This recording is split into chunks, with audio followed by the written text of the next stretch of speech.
terhadap perjuangan Sayyidina Hasan dan Sayyidina Husain, dan itu menjadi spirit bagi bangsanya, bahwa dia adalah bangsa yang harus melepaskan diri dari penindasan, dia adalah bangsa yang harus melepaskan diri dari imperialisme.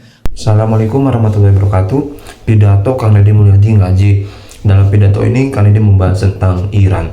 Pada waktu zaman dulu, ya, Sayyidina Hasan dan Sayyidina Husain begitu semangat untuk bangsanya agar bebas dari penjajahan. Ya, coba kita lihat. Terus menerus mengakibatkan kita semakin tidak mengenal diri kita, dan pada akhirnya kita juga menjadi asing terhadap diri kita, yang pada akhirnya kita menjadi miskin karena pemikiran itu.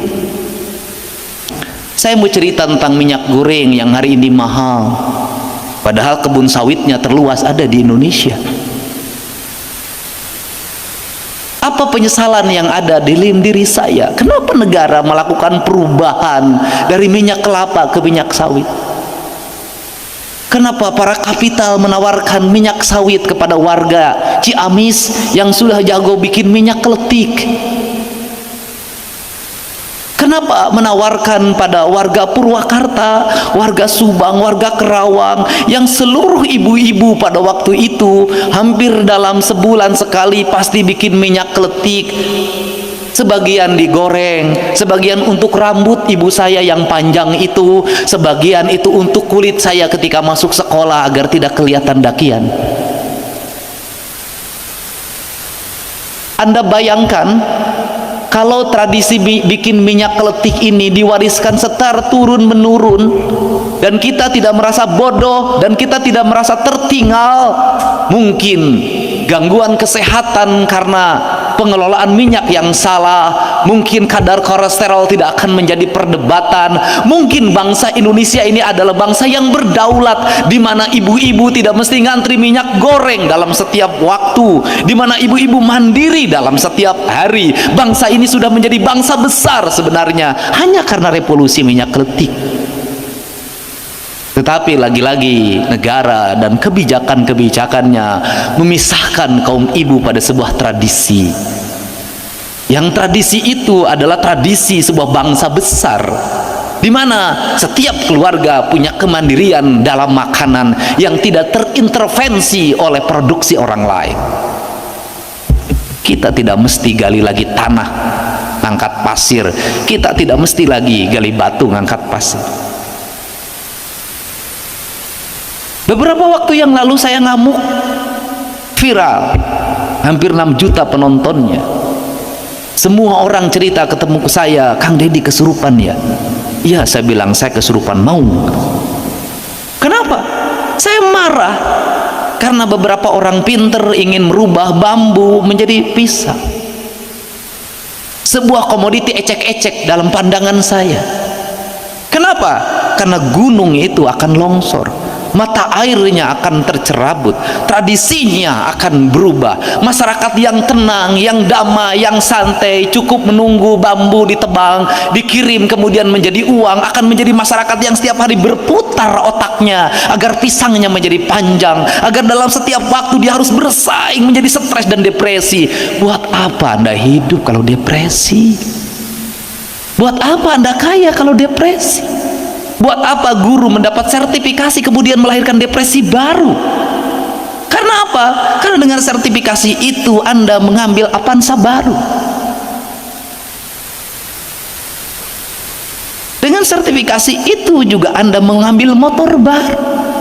Sehingga gaji yang diprediksi bahwa guru dengan sertifikasi akan sejahtera terbalik, semakin beban hutangnya semakin tinggi, stres lagi ngajarnya. Bukan tidak setuju sertifikasi, tapi pola pemikiran yang dirubah. Nah, kenapa saya tentang itu?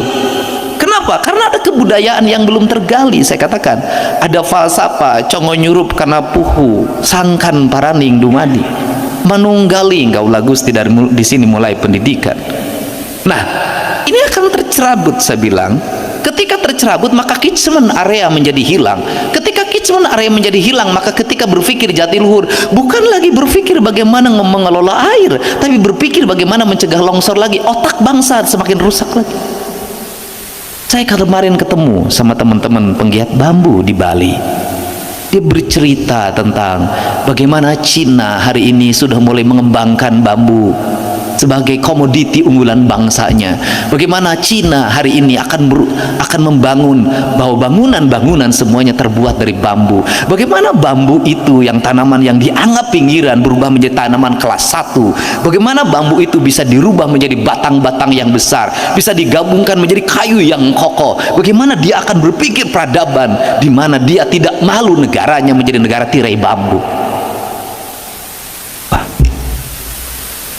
Teologi apa yang menyebabkan kerusakan berpikir pendidikan? Apa yang mengakibatkan keterpurukan dalam berpikir kemajuan? Hancurnya teologi dalam peradaban Indonesia. Dalam teologi Nusantara, kalau kita ingin menjadi bangsa besar, dan kita pernah menjadi bangsa besar, kita pernah menjadi bangsa besar dalam hamparan kerajaan Nusantara. Kita pernah menguasai India, kita pernah menjelajah sampai Portugis, kita pernah bawa kapal perang kita adalah kapal perang yang ternama.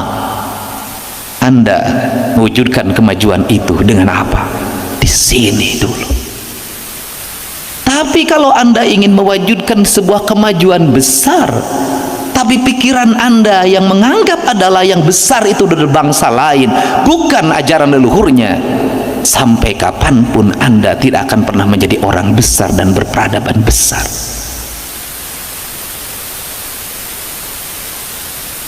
Kenapa? Karena tidak ada teologi dagang di mana yang penjual barang itu harus kalah sama pembeli barang. Kalau kita Cina bolak-balik ngambil pelajaran orang, nggak apa-apa. Kalau Eropa nggak apa-apa. Kalau Afrika nggak apa-apa. Kalau Indonesia tidak, karena Indonesia memiliki segalanya. Negeri ini punya segalanya. Jadi kalau negeri ini punya segalanya, ini negeri ingin maju, ini bangsa ini ingin maju, pendidikan dimulai dari mana? Anda mau nggak bertentangan dengan keyakinan halal haram yang Anda yakini?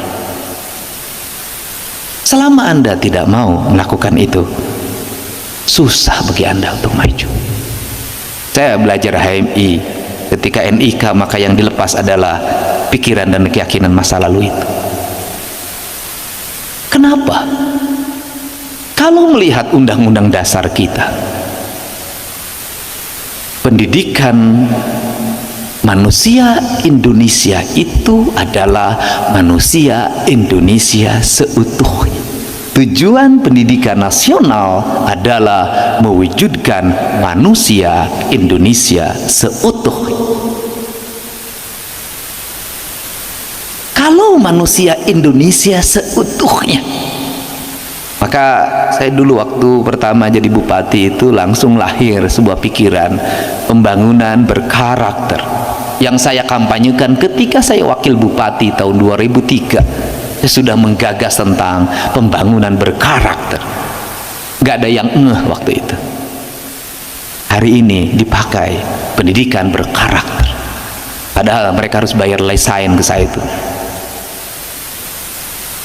Pendidikan pembangunan berkarakter, apa itu? Saya katakan pembangunan berkarakter adalah mewujudkan manusia Indonesia secara paripurna.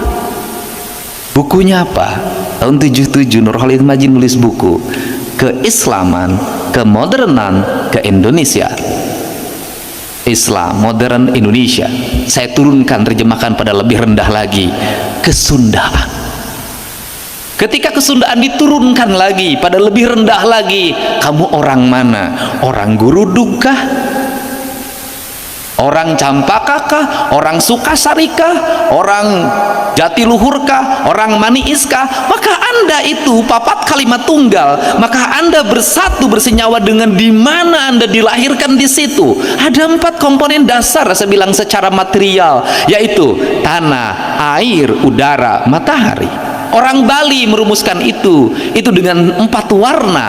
Tanah warnanya hitam, air warnanya putih, udara warnanya kuning, matahari warnanya api, warnanya merah. Maka 4 warna itu ketika bersatu, maka dia menjadi makhluk. Tak ada kehidupan tanpa satu unsur ini hilang. Tak ada kehidupan kalau tak ada air. Tak ada kehidupan tak ada udara. Tak ada kehidupan tak ada matahari. Tak ada kehidupan tak ada tanah. Tak ada. Karena tak ada, ini harus ada.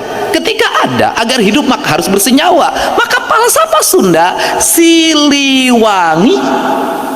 Apa itu? Silih asa, silih asih, silih asu. Kalimatnya, nu jauh urang deketkeun, geus geuleut urang layutkeun, geus layut urang paheutkeun, geus paheut silih wangikeun. Apa falsafah hidupnya? Yaitu manusia adalah makhluk sosial yang satu sama lain itu saling membutuhkan. Falsafah tauhidnya orang Timur, tauhidnya orang Sunda. Nanti Anda baru ngomong Islam belakangan, kan nanti saya salah tafsir. Nah, itu di situ prinsip pembangunan adalah itu. Tidak beliau kontra omnos, tidak falsafah barat di mana manusia adalah penakluk alam. Bukan, falsafah timur adalah manusia itu bersenyawa dengan alam, bersama alam. Anda di sekolah sudah mengajarkan pendidikan kekafiran. Kita ini gagal, ngaku Islam gagal.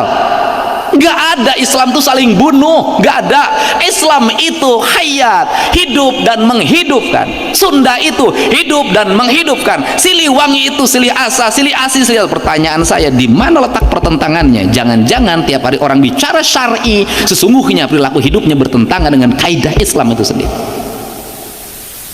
Ini dari falsafah dasar ini lahir pendidikan lingkungan. Ini bersatu, bersenyawa, nggak boleh saling membunuh, nggak boleh, harus hidup dan menghidupkan. Nggak perlu lagi material impor, cukup di sini. Di situ itu dari sisi arsitektur.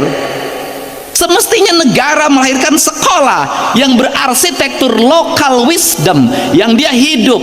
Orang Sukasari tumbuhnya bambu, maka sekolahnya sekolah bambu.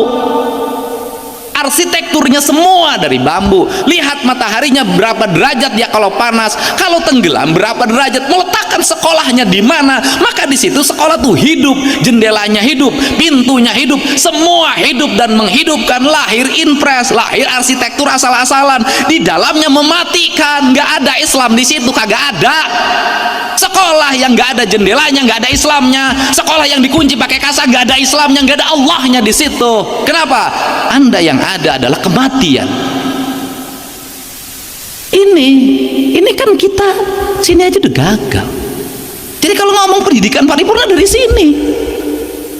Nah, nanti saya selalu ngomong guru bukan buku, guru lepas buku, guru lepas buku, guru lepas buku. Saya dari dulu ngomongin gitu. Gurulah penentu kedaulatan murid, gurulah penentu martabat murid, gurulah penentu kelulusan murid. Maka guru tidak boleh diintervensi oleh apapun.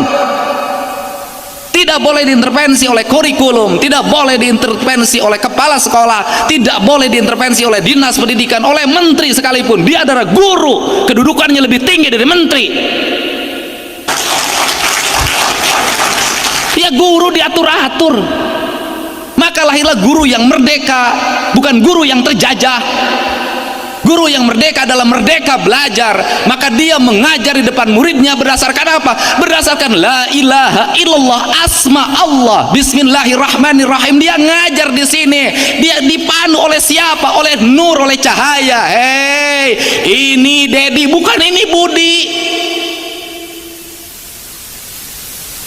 Tanya muridmu, ibumu kemana tiap hari? Ibu saya ke pasar. Baru ibu pergi ke pasar. Ibumu kemana? Ke sekolah ngajar. Ibu pergi ke sekolah. Jangan dibikin asing. Saya waktu SD kelas 1 sudah dibikin asing. Ibu pergi ke pasar, pan inung aing masa bulan sekali ke pasar. Bisa. Ini Budi, ini Dedi. Tidak. Maka pelajaran pertama ketika masuk kelas, kenalkan dirimu. Siapa dirimu? Tulis. Ini Dedi. Genetikanya apa? Turunan siapa? Golongan darahnya berapa? Golongan darahnya apa? Tinggi badannya berapa? Maka di situ lahirlah ilmu genetika. Lahirlah ilmu biologi. Terus mengenalkan dirinya dulu, nggak berlarang lain. Terus bakatmu apa? Kalau sudah bakatmu apa, ya sudah, kamu bergerak di sekolah sesuai dengan bakatmu. Maka sekolah nggak ada ranking, maka sekolah merdeka, nggak ada yang pinter, nggak ada yang bodoh. Setiap orang merdeka, hidup besar, mencapai masa depannya, menuju kemuliaan hidupnya berdasarkan bakat yang dimilikinya. Merdeka. Guru tugasnya memandu. Ini standar dasarnya calistung, baca, nulis, ngitung, nggak. Alhamdulillah, teman-teman, tadi kita sudah menyimak pidato dari Kang Deddy Mulyadi yang mana begitu luar biasa sekali ya teman-teman. Dan tadi Kang Deddy sempat membahas tentang negara Iran yang mana begitu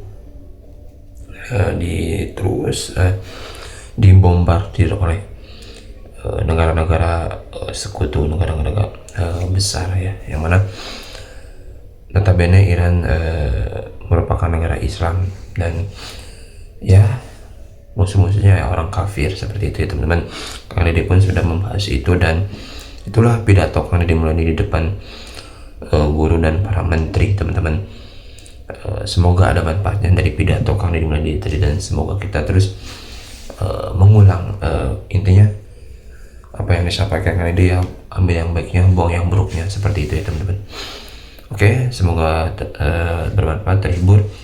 Sampai berjumpa di video. Assalamualaikum warahmatullahi wabarakatuh.